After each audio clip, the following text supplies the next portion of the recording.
దేవుడి నామానికే మహిమవని అందరికీ ఆరోగ్యం ఆత్మీయంగా ఎదగాలని కోరుకుంటున్నాను. మనం వాక్యంలో వేరూరాలి, మళ్ళీ వాక్యంలో లోతుగా ఉండాలి.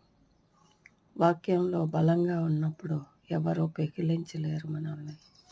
ఎందుకంటే మనం ఇక్కడ దుష్ట సమాజంలో ఉన్నాం, సైతాను ఆಳ್వికలో ఉందాం. మనం ఎలాగా మింగేయాలని సైతాన్ చూస్తున్నాడు, మనల్ని ఎలాగా పడదోసేయాలని అన్ని విషయాల్లో చూస్తాడు. కాబట్టి మనం వాక్యంలో వేరూరాలి, మళ్ళీ లోతుగా ఉండాలి.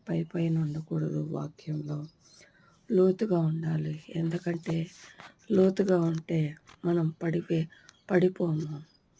వాక్యం లోతు తెలిస్తే ఎంత రక్షణ గొప్పది, దేవుడి రక్తం ఎంత గొప్పది, ఈ సృష్టి దేవుడిలో ఎంత మటుకు మన క్యారెక్టర్ దేవుడి దృష్టిలో ఎంత చిన్నది, మనకి ఎంత అమూల్యమైన రక్తంతో కొనబడ్డాము, ఎంత రక్షణ గొప్పది, ఇవన్నీ తెలుసుకుంటే